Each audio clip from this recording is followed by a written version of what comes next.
Hello friends, I am Jul. Today I will discuss about teaching. আমরা সকলে এই lockdown পিরিয়ডে বাড়িতে বসে থেকেও যাতে ঠিকঠাকভাবে আমাদের পড়াশোনাটাকে এগিয়ে নিয়ে যেতে পারি তার জন্য এই ছোট্ট প্রচেষ্টা। তোমরা সবাই ঠিকঠাক করে সহযোগিতা করলে আশা করি এখান থেকেই আমরা সুন্দরভাবে আমাদের পাঠ্য বিষয়গুলোকে এগিয়ে নিয়ে যেতে পারবো। বিএড সেকেন্ড সেমিস্টারের সিলেবাস অর্থাৎ কোর্স 3-র 1.2.3 এর সেকেন্ড হাফ অর্থাৎ টিচিং ফর লার্নিং এই পার্টের ফার্স্ট ইউনিট থেকেই আজ আমরা শুরু করব। সিলেবাসটা তোমরা আগেই দেখতে পেলে। এই সিলেবাস ওয়াইজ আমরা কিছুটা জানবো আজকে, এবং তোমাদের যা প্রশ্ন থাকবে, যা কোয়ারিজ থাকবে, সেগুলো করতে পারো। আমরা এখানে জানবো টিচিং কি, অর্থাৎ হোয়াট ইজ টিচিং। একদম সোজাসাপটা কথাই যদি বলি তাহলে একজন শিক্ষক যা করেন, ক্লাসরুমে একজন শিক্ষক যা করেন, যা করেন, সেটাই হলো teaching. So teaching is an important part of the process of education. Its special function is to impart knowledge, develop understanding and skill. Teaching is communication between two or more person who influence each other by idea and learn something in the process of interaction. Teaching বিষয়টিকে আরও টিচিংয়ের কনসেপ্টটা আরও পরিষ্কার করতে আমরা কয়েকটি সংজ্ঞা দেখে নেব, কয়েকটি ডেফিনেশান দেখে নেব। এই ডেফিনেশানগুলো আমরা যদি ডিসকাস করি তাহলে এই টিচিংটা আমাদের কাছে আরও পরিষ্কার হয়ে যাবে। তো ডেফিনেশানগুলো হলো, ফ্রেন্ডস, এই ডেফিনেশান 3টি খাতায় নোট করতে থাকো এবং প্রত্যেকটির মিনিং বুঝে এগুলোকে এখন থেকে স্টাডি করতে থাকো। স্টাডি করতে করতে কোথাও অসুবিধা হলে টিচারের সঙ্গে কন্ট্যাক্ট করে নাও। খুব সোজাসাপটা 3টে ডেফিনেশান দেওয়া আছে, এখান থেকে খুব সহজে বুঝতে পারবে। বিশেষ করে আলবার্ট আইনস্টাইনের ডেফিনেশানটা একটু মনোযোগ সহকারে দেখবে। দেখো আলবার্ট আইনস্টাইন কি বলেছে, the supreme art of teaching is to awaken joy in creative expression and knowledge. অর্থাৎ জ্ঞান ও সৃষ্টিশীল প্রকাশের মধ্য দিয়ে আনন্দ জাগ্রত করাই হলো টিচিং বা শিক্ষণ শিল্পের প্রধান লক্ষ্য। তাহলে বুঝতেই পারছো, টিচিং মানে শুধুমাত্র ছাত্রদের মুখস্থ করিয়ে দেওয়া নয় বা ছাত্রদের সমস্ত কিছু পড়িয়ে দেওয়া নয়। টিচিং মানেই তাদেরকে উদ্বুদ্ধ করা, তাদেরকে উৎসাহিত করা। ওকে, টিচিংয়ের এই সংজ্ঞাগুলো আমরা যদি ঠিকঠাক আয়ত্ত করতে পারি তাহলে সেখান থেকেই কতগুলো টিচিংয়ের নেচার অ্যান্ড ক্যারেক্টারিস্টিক্স আমরা পাবো, অর্থাৎ বৈশিষ্ট্য এবং প্রকৃতি। এই শিখনের বৈশিষ্ট্য এবং প্রকৃতি, দেখো কয়েকটা আমি বৈশিষ্ট্য প্রকৃতি দিয়েছি, তোমরা এখান থেকে আরও অনেকগুলো বৈশিষ্ট্য প্রকৃতি তৈরি করতে পারো এবং তোমরা একটু সার্চ করে দেখতেও পারো যে আরও কী কী বৈশিষ্ট্য আছে, আরও কী কী নেচার আছে। তবে মোটামুটি 7 থেকে 8টা বৈশিষ্ট্য তোমরা তৈরি করে নেবে। খুব সহজেই এটাকে তৈরি করা যায়। যে বৈশিষ্ট্যগুলো আছে সেগুলোর সঙ্গে একটা করে লাইন জুড়ে দেবে। হ্যাঁ, প্রথমে যেমন আমি 1-2 ডিসকাস করে দিচ্ছি। দেখো, এনশিওরিং অ্যাক্টিভ লার্নিং। হ্যাঁ, এখানে শিক্ষক একদম নিশ্চিতভাবে তার ছেলেমেয়েরা যে ঠিকঠাকভাবে শিখতে পারছে, তার স্টুডেন্টরা যে ঠিকঠাকভাবে শিখতে পারছে টিচিংয়ের মাধ্যমে, সেটা তিনি এনশিওর হবেন, সেটা তিনি জানবেন যে না, আমি ঠিকঠাক দিচ্ছি এবং আমি ঠিকঠাকভাবে উদ্বুদ্ধ করছি তাদের, ফলে তারা ঠিকঠাকভাবে তাদের এই শিখন প্রক্রিয়াটা কমপ্লিট হচ্ছে। ডেভেলপমেন্ট অফ লার্নিং এরপরে আছে। টিচিংয়ের মূল কাজই হচ্ছে ডেভেলপমেন্ট অফ লার্নিং, শিখন ব্যবস্থাকে আরও ত্বরান্বিত করা, আরও এগিয়ে নিয়ে যাওয়া, আরও বিকশিত করা। তাই শিখন প্রক্রিয়াকে বিকশিত করার জন্য কিন্তু হ্যাঁ টিচিংয়ের দরকার হয়। ওই জন্য টিচিং লার্নিং একে অপরের সঙ্গে সম্পর্কযুক্ত। হ্যাঁ, ভালো লার্নিং হলে ভালো টিচিং করা যায়, ভালো টিচিং করতে হলে ভালো লার্নিংয়ের প্রয়োজন আছে। যাই হোক, তারপরে দেখো এনশিওরিং ক্লিয়ারিটি, প্রত্যেকটি স্টুডেন্ট ক্লিয়ারভাবে তাদের কাছে মেসেজটা পৌঁছালো কি না, টিচিংয়ের আমি টিচিংয়ের মাধ্যমে যা তাদের দিতে চাইছি তা তারা ঠিকঠাকভাবে পেলো কি না, এইটা এনশিওর করতে হবে তাদের কাছে ক্লিয়ারভাবে পৌঁছালো কি না। শুধুমাত্র আমি যে কথাগুলো বলছি এগুলোই নয়, তোমরা আরও সার্চ করে দেখবে আরও যে বৈশিষ্ট্যগুলো আছে সেই বৈশিষ্ট্যগুলো তোমরা কিন্তু এইভাবে প্রত্যেকটাকে ব্যাখ্যা করবে, ব্যাখ্যা করে নিজেদের মতো করে 1-2 লাইন করে লিখবে এবং একটা নোটস আকারে তৈরি করবে যে এইরকম 8টা কি 10টা কি 12টা এরকম ক্যারেক্টারিস্টিক্স হতে পারে। তোমরা যদি ঠিকঠাক করে ডেফিনেশনগুলো আয়ত্ত করো তাহলে দেখবে ক্যারেক্টারিস্টিক্স তোমাদের কাছে খুব সোজা। এরপরে আমরা যেটা জানবো সেটা হলো না কোন কোন উপাদানগুলো ফ্যাক্টরস অ্যাফেক্টিং দ্য টিচিংকে অ্যাফেক্ট করছে, প্রভাবিত করছে, কোন কোন ফ্যাক্টরসগুলো।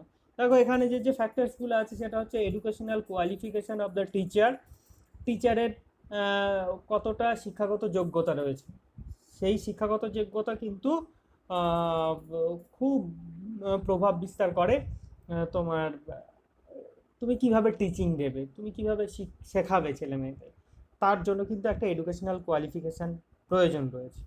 দ্বিতীয়ত হচ্ছে স্কিল অফ টিচার। শুধুমাত্র এডুকেশনাল কোয়ালিফিকেশান থাকলেই যে তুমি ভালো শেখাতে পারবে বা ছেলে মেয়েদেরকে 80% লার্নিং তুমি করাতে পারবে তার কোনো সিওরিটি নেই। ওই জন্য তোমাকে দরকার আছে কতগুলো স্কিলকে আয়ত্ত করতে হবে। আমরা বিএডটা করছি এখানে কিন্তু ওই টিচারের টিচিং স্কিলগুলোকেই আয়ত্ত করতে এসেছি, ওই স্কিলগুলোকে ধরে ধরে আয়ত্ত করব এবং যত ভালো যে স্কিল আয়ত্ত করতে পারবে, যত গল্পের ছলে উপস্থাপন করতে পারবে, যত বার্ডেন ফ্রিভাবে ছেলে মেয়েদের দিতে পারবে, হ্যাঁ চাপ মুক্ত পরিবেশ তৈরি করতে পারবে, তত ভালো ছেলেমেয়েরা সেগুলোকে আয়ত্ত করতে পারবে। অর্থাৎ টিচার এবং স্টুডেন্টের মধ্যে যেমন খুব ভালো সম্পর্ক তৈরি হবে তখনই যখন সে অনেক ভালো ভালো স্কিল জানবে, স্কিলের মাধ্যমে সে ছেলেমেয়েদের মনে বিচরণ করতে পারবে, তখন কিন্তু তার মধ্যে তখন আর কি একজন ভালো শিক্ষক হয়ে গড়ে উঠতে হলে তোমার এই স্কিলগুলো জানা দরকার। এরপরে এক্সপিরিয়েন্স অফ টিচারের অবশ্যই এক্সপিরিয়েন্স থাকতে হবে। যদি যত বেশি অভিজ্ঞ টিচার হবে তত ভালো সে ক্লাসে শিক্ষার্থীদের বিষয়বস্তু ক্লিয়ারভাবে উপস্থাপন করতে পারবে। ওর জন্য তোমার এক্সপিরিয়েন্স অফ টিচারের এক্সপিরিয়েন্স একটা গুরুত্বপূর্ণ ফ্যাক্টর। এছাড়াও ক্লাসরুম এনভায়রনমেন্ট, এই ক্লাসরুম মানে যেখানে ছেলে মেয়েদের শিক্ষা দেওয়া হচ্ছে সেই এনভায়রনমেন্টটা কেমন, নয়েজ ফ্রি হতে হবে, আলো বাতাস পূর্ণ হতে হবে, শিক্ষা দেওয়ার উপযুক্ত মেটেরিয়ালসগুলো থাকতে হবে, এই ব্যাপারগুলো থাকতে হবে, তবে ভালো শিক্ষা দেওয়া যাবে। এই অংশে আমরা দেখব relation between teaching, instruction and training.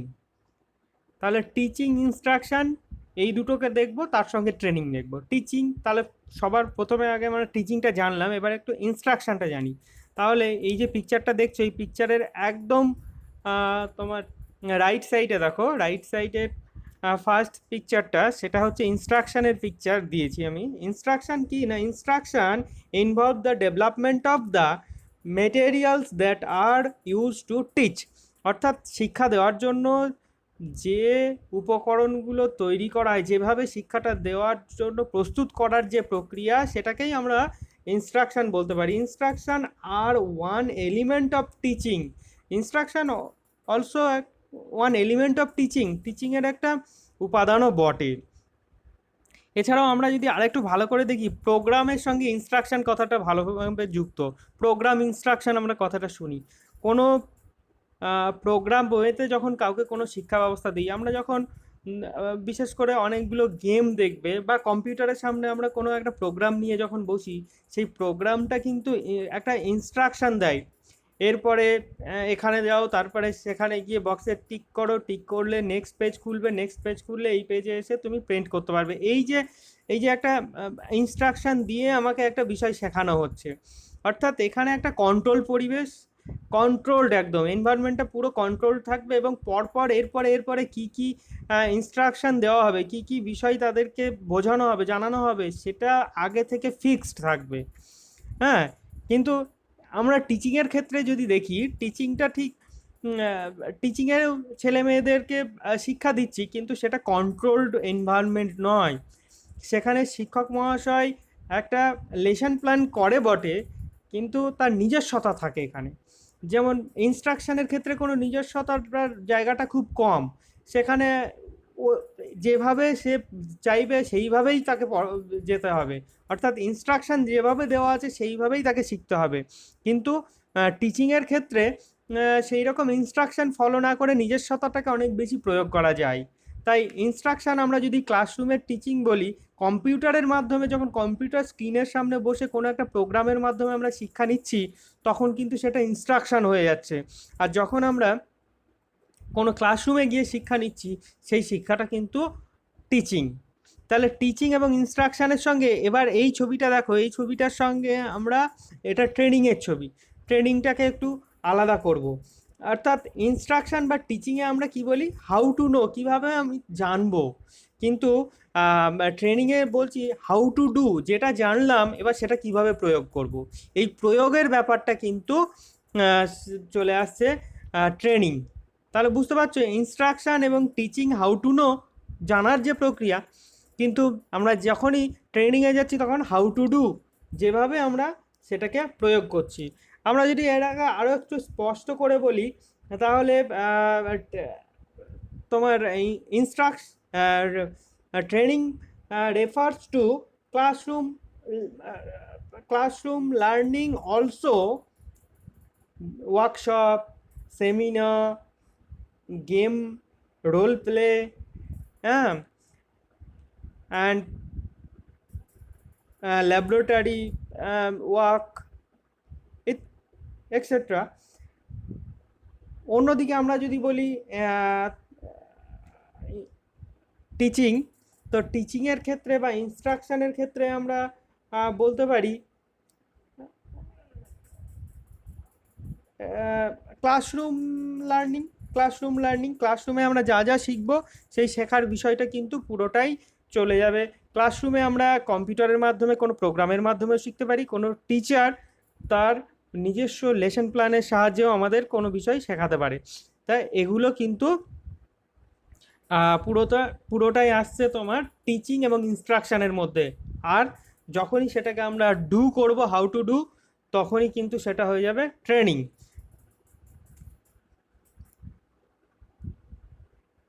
ট্রেনিংকে যদি আরেকটু ক্লিয়ার করে বলি, তাহলে বলবো training to may relate to functional area. Training is specific goal of improving one's capacity, productivities and performance. অর্থাৎ how to do is relate to training. Teaching, instruction and ট্রেনিংয়ের যে basic difference, যে basic পার্থক্য, সেটা মোটামুটি আমরা বুঝেছি। হ্যাঁ, এবারে এটাকে আমরা নিশ্চয়ই আয়ত্ত করতে পারবো, বা একটু আমরা যদি বইপত্রগুলো দেখি তাহলে বিষয়টি আমাদের কাছে একদম স্পষ্ট হয়ে যাবে, একদম ক্লিয়ার হয়ে যাবে। কোনো অসুবিধা হলে সঙ্গে সঙ্গে টিচারের সঙ্গে কন্ট্যাক্ট করবে। Teaching is always linked with learning and learners. অর্থাৎ টিচিং প্রক্রিয়াটা সবসময় শিক্ষক এবং শিক্ষার্থীর মধ্যে একটা যোগসূত্র তৈরি করে দেয়। এই রকমভাবে টিচিং এবং অলসো ইনস্ট্রাকশান। তো আমরা এখানে ইনস্ট্রাকশানকে আরেকটু স্পষ্ট করে জানার জন্য কয়েকটা আমি পয়েন্ট এখানে আলোচনা করতে বলবো, দেখতে বলবো। পয়েন্টগুলো আলোচনা করা হচ্ছে এখানে। দেখো কি কি পয়েন্ট আছে না, প্রথমেই বলছে প্রি স্পেসিফিক লার্নিং আউটকাম। আমি কি কি ছেলে মেয়েদের শেখাবো, ইনস্ট্রাকশন হলে একদম আগে থেকে আমার কাছে পুরো স্টেজ বাই স্টেজ দেওয়া থাকবে, যে স্টেজগুলো দেওয়া থাকবে সেগুলোই পরপর আলোচনা করব। এরপরে থাকবে কন্ট্রোলড এনভায়রনমেন্ট। আমি বারবার বলছিলাম এনভায়রনমেন্টটা একদম কন্ট্রোলড এনভায়রনমেন্ট থাকবে। এই বিষয় শেখাবো, যেমন কম্পিউটারের সামনে বসিয়ে দেবো, প্রত্যেকের একটা করে কম্পিউটার থাকবে, নিজস্ব আগ্রহ চাহিদা প্রবণতা মতো তুমি নিজের মতো করে শিখতে পারবে, জোর করে কিছু চাপিয়ে দেওয়া হবে না, ইনস্ট্রাকশন ধরে ধরে এগিয়ে গেলে তোমার লক্ষ্যে তুমি পৌঁছাতে পারবে প্রত্যেকের। আর এটা হচ্ছে ইন্ডিভিজুয়াল ইন্টারাক্টস। এখানে প্রত্যেকে নিজের চাহিদা মতো বিষয়বস্তুকে আলাদা আলাদাভাবে ইনস্ট্রাকশন দেওয়া হতে পারে। যেমন টিচিংয়ের ক্ষেত্রে কি হয়, গোটা ক্লাসরুমটাকেই একবারে টিচিং দেওয়া হয়। ইনস্ট্রাকশনের ক্ষেত্রে কিন্তু আলাদা আলাদা যার যেমন প্রবণতা আগ্রহ চাহিদা সেই অনুযায়ী কিন্তু ইনস্ট্রাকশন দেওয়াটা সম্ভব হয়। হ্যাঁ, ওখান থেকে আমরা বুঝতেও পারি, ইনস্ট্রাকশনের ক্ষেত্রে আমরা বুঝতে পারি যে যে কার কতটা ক্যাপাবিলিটি আছে, সেই অনুযায়ী তাকে সেই রকম ইনস্ট্রাকশানই দেওয়া হয়। ওই জন্য কম্পিউটারাইজ যে লার্নিং সিস্টেম সেখানে কিন্তু সেটা কিন্তু ইনস্ট্রাকশান, সেই লার্নিং সিস্টেমটা কিন্তু সবসময় ইনস্ট্রাকশনাল সিস্টেম। ওই জন্য এটা টিচিংয়ের থেকে কিন্তু একটু আলাদা। টিচিং এবং ইনস্ট্রাকশানের ultimate aim, how to know, কীভাবে জানা যায়, কি জানার প্রক্রিয়াটাই কিন্তু মূল উদ্দেশ্য। এরপরে আমরা এই আমাদের সিলেবাসের লাস্ট অংশটা একটু আলোচনা করব, সেটা হলো role of teacher in effective teaching. এখানে 3টি পয়েন্ট আছে, তোমরা একটু বাড়িতে এটা 3টে দেখে একটু তৈরি করে নেবে, এটা বাড়ির কাজ থাকলো। থ্যাংক ইউ, সবাই ভালো থাকবে।